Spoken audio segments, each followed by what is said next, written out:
ସମ୍ମାନ ପାଇବାକୁ ଚାହୁଁଛନ୍ତି? କାହା ଆଗରେ ଅପ୍ରିୟ ସତ କୁହନ୍ତୁ ନାହିଁ।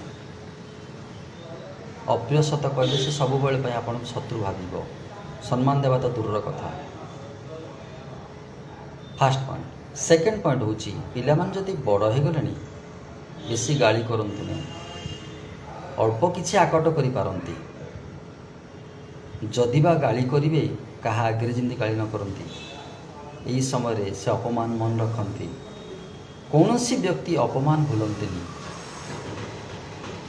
3 ନମ୍ବର, ଯଦି କାହାକୁ ବୁଝେଇବାକୁ ଚାହୁଁଛନ୍ତି ଭଲ ହେଉ ବା ମନ୍ଦ ହେଉ ତା ଆଗରେ କୁହନ୍ତୁ, ଅନ୍ୟ ଆଗରେ ନୁହଁ।